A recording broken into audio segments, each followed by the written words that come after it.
정말 이거는 제가 실제로 많이 썼던 방법이고 수학을 잘하는 비결 중에 진짜 꿀팁이에요. 안녕하세요, 소자쌤입니다. 오늘은 수학 공부의 첫걸음이라고 할 수 있죠. 개념 공부법에 대해서 이야기해 보도록 할게요. 많은 학생들이 개념 공부를 2번, 3번, 4번 혹은 그 이상 반복하는 학생들이 꽤 많습니다.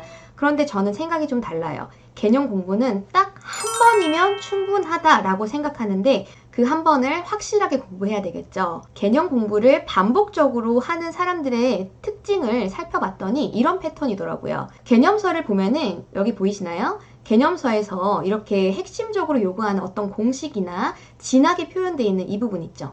이 부분을 본인이 알고 있으면 너는 개념이 되어 있어 라고 착각을 하는 경우가 많다라는 겁니다. 이 공식이 어떤 원리에 의해서 나왔는지, 이 공식이 왜 있는지에 대해서는 관심 갖지 않은 채 나는 이 공식을 알고 있는데 그럼 나는 개념 공부가 되지 않을까 라고 생각하고 바로 문제를 풀게 되죠. 그러면은 당연히 뭐 2점, 3점 기본적인 문제들은 풀릴 거예요. 이 공식을 대입하면 되니까. 그런데 조금이라도 응용이 들어가고 심화 문제를 풀 때면 나는 이런 걸 배운 적은 없는데 앞에 개념 파트에서 내가 뭔가 부족한가? 뭔가 기본기가 안 되어 있는 것 같아 라고 하면서 다시 개념 공부로 돌아가야 되지 않을까라고 불안해한다라는 겁니다. 이처럼 개념 공부가 제대로 되어 있는 학생과 되어 있지 않은 학생의 차이점이 여기서 비롯되는 건데요. 개념 공부를 그럼 어떻게 하면 잘할 수 있는지에 대해서 제가 2가지 포인트로 말씀을 드리고 싶습니다.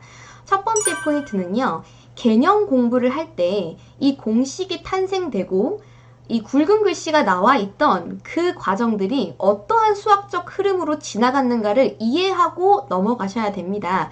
근데 이것을 이제 뭐 학원이나 과외, 인강, 뭐 스스로 독학 등등 여러 가지 방법으로 이 공식으로 도출되는 과정을 소개를 받을 건데요. 성적이 조금 낮은 학생들, 특히 수학을 싫어하는 학생들 같은 경우에는 그거에는 별로 관심이 없죠. 그냥 쭉 나가면 뭐 그래, 그렇겠지. 그래서 난 저걸 외워야지 라고 하면서 그 공식, 그 결론 자체만을 취하려고 하는 경향이 있는데 그러면 안 된다는 거예요. 수학이라는 과목 자체가 뭐죠? 네, 논리적인 사고 흐름이에요. 그러면 우리가 이 개념이 도출되어 있는 이 방식에서 내가 그걸 이해하고 내가 납득을 하고 그 다음 줄로 넘어가는 과정들을 이해를 하는 그 자체가 수학 공부라는 것입니다. 그리고 그때 수학적인 사고력이 높아지는 거예요. 수학적 사고를 하는 방식을 간접적으로 체험하게 되는 것이죠. 그렇지만 여러분들이 그렇다고 해서 이 공식이 뭐 도출된 과정 자체를 증명을 할 필요까지는 없어요. 여러분들이 증명해가지고 뭐 모든 공식들을 쓸 수 있어야 된다라는 것까지는 아니지만 물론 그렇게 쓸 수 있으면 매우 좋겠지만요. 하지만 어떤 논리로 인해서 지나갔다라는 걸 적어도 이해는 하고 넘어가야 된다라는 게 저의 생각입니다. 2번째는요. 그날 배웠던 그 개념 있죠? 그날 배웠던 개념을 빈 종이에다가 쓰면서 제발 정리를 하세요.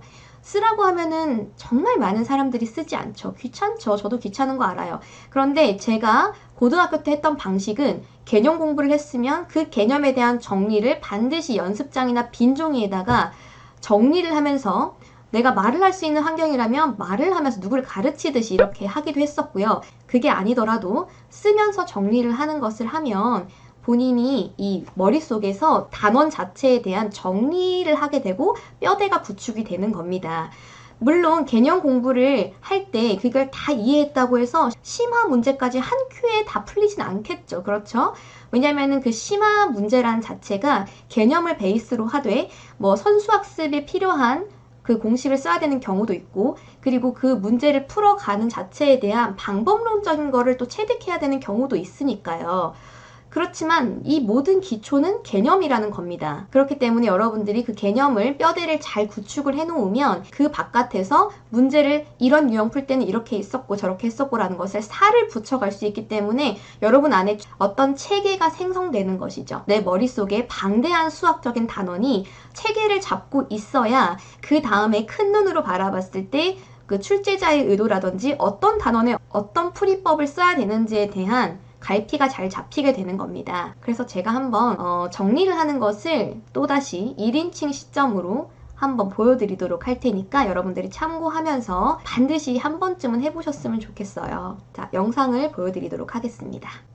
네, 제가 일단 먼저 보여드릴 것은요. 개념서에 이제 나타나 있는 이런 어떤 공식 같은 거나 원칙 같은 게 있을 때 이것을 이해하고 넘어가라고 제가 말씀을 드렸어요. 근데 그 부분이 정확히 어떤 것인지에 대해서 조금 자세하게 설명해드리기 위해서 고1 수학 4 도형의 이동 단원에 있는 평행 이동을 이제 발췌해 왔어요. 근데 보면은 이제 점의 평행 이동이라고 해서 어떤 좌표를 오른쪽 방향으로 A칸, 위쪽 방향으로 B칸 평행 이동을 시켰을 때 이 점이 어떻게 변화하는지에 대해 써 있는 부분입니다. 뭐 사실 이렇게 그냥 당연히 상식적으로 받아들여질 수 있는 것들은 그냥 한번 쭉 읽고 넘어가면 상관이 없겠죠. 당연히 어떤 P라는 좌표가 오른쪽으로 A칸 가고 위쪽으로 B칸 가면은 X좌표는 플러스 A만큼, Y좌표 플러스 B만큼 갈 거니까요. 그러니까 이런 쉬운 부분은 그냥 오케이 해도 된다는 건데 밑에 도형의 평행 이동 볼까요? 도형의 평행 이동은 똑같이 X축 방향으로 A만큼, Y축 방향으로 B만큼 이동을 하는데 얘는 X좌표의 플러스 A가 아니라 마이너스 A, 그 다음에 Y 마이너스 B가 들어가죠. 근데 이 부분에 대해서 이해를 하지 않고 넘어가고 그냥 이 방식대로 그냥 시키니까 해야지 이렇게만 생각하지 말라는 부분이 바로 이런 부분입니다. 물론 학원이나 인강, 뭐 선생님한테 이 원리를 배웠으면은 그냥 이해했으면 충분해요. 그냥 이 받아들이시면 돼요. 그런데 가끔 가다가는 그런 이해 없이 그냥 이 개념서에 써있는 대로만 받아들이려고 하는 분들이 있으니까 제가 말씀을 드리는 부분이고요. 이게 이해가 안 되면 반드시 이해하고 넘어가는 그런 습관을 가지시라는 겁니다. 자, 보면은요, 여기서 잠깐 설명을 해드릴까요? 자, 이것의 함수는 y는 뭐 x-1의 제곱 플러스 1이라는 함수였다고 한번 가정해 볼게요. 여기 있는 왼쪽에 옮기기 전에 있는 함수요. 그럼 여기는 이 함수라는 뜻이 뭐죠? 여기 있는 모든 점들에 대한 x좌표에서 1을 빼고 제곱을 한 다음에 플러스 1을 하면 y좌표의 값이 된다라는 뜻이잖아요. 그렇죠? 그러면은 우리가 오른쪽으로 a칸, 위쪽으로 b칸 이동했던 이 함수는 우리가 그 관계식이 무엇일 거냐라는 게 지금 우리가 봐야 되는 포인트입니다. 그런데 가만히 생각을 해볼까요? 여기 있는 x좌표와 y좌표에서 A칸만큼 왼쪽으로 가고 B칸만큼 밑에 쪽으로 가면 거꾸로 이 점이 여기로 갈 텐데 그 점은 우리가 이 식이 있다는 건 알고 있잖아요. 그렇죠? 그렇죠? 그렇기 때문에 우리가 여기 있는 x좌표와 y좌표를 x-와 y-로 놓는다면 이 x-와 y-에 대한 관계식이 필요한 거예요. 그렇죠? 이 관계식 자체가 함수가 될 거니까. 옮겨진 함수가 될 거니까. 그러니까 x-와 y-에 대한 관계식을 얻기 위해서 이 기존에 주어진 얘네들을 활용하겠다는 겁니다. 자, 그러니까 이 x-와 여기 있는 x랑은 어떤 관계가 있었죠? x에서 오른쪽으로 a칸만큼 간 게 x-가 될 거고 y에서 위쪽으로 b만큼 간 게 y-가 될 건데 우리는 x-와 y-의 관계식을 얻고 싶은 거잖아요. 그렇죠? 그런데 우리가 갖고 있는 식은 뭐다? x와 y에 대한 관계식이다. 그렇기 때문에 x 빼기 a라는 것을 x로 바꾸고 y 빼기 b를 y로 바꾸면 우리가 이 x와 y에 대한 관계식은 이미 알고 있는 바가 있기 때문에 이 x를 이 자리에 그 다음에 y 빼기 b라는 이 y를 이 자리에 넣으면 이러한 함수가 생기게 되는 것이죠. 자, 그러니까 우리가 원하는 식은 이건 뭐예요? 이 함수인 거예요. 그렇죠? 근데 이 함수는 결과적으로 보니까 어때요? 기존에 있는 함수에다가 y 자리에 y 빼기 b, x 자리에 x 빼기 a가 들어간 식이 되겠죠. 그죠? 그래서 우리가 원하는 식이 이렇게 해서 나온다 라는 원리를 이해하고 넘어가라는 겁니다. 자, 이 과정 속에서 수학적인 사고력이 늘어나는 거라고 제가 누차 강조를 드려요. 그렇기 때문에 이해는 반드시 하고 넘어가시고요. 자, 두 번째는 내가 오늘 배운 개념을 오늘 한번 정리해보는 시간을 가져라 라고 말씀을 드렸는데요. 제가 한번 직접 학생인 것처럼 생각하면서 개념 정리하는 것을 한번 시범적으로 보여드리도록 할게요. 오늘 내가 배운 개념이 도형의 이동에서 만약 대칭 이동이었다라고 한다면 대칭 이동에 대해서 내가 오늘 배운 거를 백지 상태에서 책을 보지 않고 한번 떠올려 보는 겁니다. 내가 오늘 배운 대칭 이동에 대해서는 일단 기본적인 대칭 이동이 있었어. 기본적인 대칭 이동에는 x축 대칭이 있었고 y축 대칭 이동이 있었고 원점 대칭 이동이 있었고 y는 x 직선에 대한 대칭이 있었고 y는 마이너스 x 직선에 대한 대칭 이동이 있었다. 그러면은 이럴 때는 x축에 대한 대칭 이동을 할 때는 x자리는 그대로 x로 보존이 되고 y자리에 마이너스 y를 넣어준다. y축 대칭에는 y자리는 그대로 y를 넣어주고 x자리에 마이너스 x를 붙여준다. 원점 대칭은 x도 마이너스 x로 바꿔주고 y도 마이너스 y로 바꿔줬다. y는 x에 대한 직선은 x자리에 y를 넣어줬고 y자리에 x를 넣어줬다. y는 마이너스 x 직선에 대한 것은 x자리에 마이너스 y를 넣어줬고 y자리에는 마이너스 x를 넣어줬다. 이것은 점이랑 도형이랑 둘 다 똑같이 적용이 됐었어. 그 다음에 직선에 대한 대칭 이동이 있어. 직선에 대하여 대칭 이동하기. 직선에 대한 대칭 이동은 두 가지 핵심만 기억하면 됐어. 첫 번째는 p, x, y를 p 프라임, x-y-로 옮기는 경우에는 중점이 반드시 그 직선에 존재한다. 라는 거 하나랑 두 번째는 P랑 P'의 기울기는 L의 기울기랑 곱했을 때 마이너스 1이 된다. 이것은 어떤 직선에서 P라는 점이 P'로 넘어갈 때 이렇게 수직하고 이 길이가 똑같다라는 것에서 기인한다. 그 다음 점에 대한 대칭 이동이 있었는데 어떤 점을 이 점에 대해서 대칭 이동하는 경우 P를 A에 대해서 대칭 이동하는 경우인데 이것은 길이가 똑같고 이 A라는 것이 그 점이 P와 P'의 중점이라는 것을 이용한다. 그러면은 나는 직선에 대한 대칭 이동은 이 두 가지의 핵심을 까먹지 않고 점에 대한 대칭 이동은 그 대칭 이동의 중심이 되는 점이 P와 P'의 중점이란 사실을 기억해야겠다. 자, 이런 식으로요. 어떠세요? 할만하죠? 그렇게 어려운 과정들이 아니잖아요. 그리고 이렇게 정리해놓은 노트는 뭐 개념 정리 노트라고 해서 따로 보관을 해도 굉장히 도움이 되고요. 그리고 뭐 굳이 그렇게 정리를 할 자신이 없으면 그냥 백지 뭐 버릴 연습장에다가 하셔도 상관은 없습니다.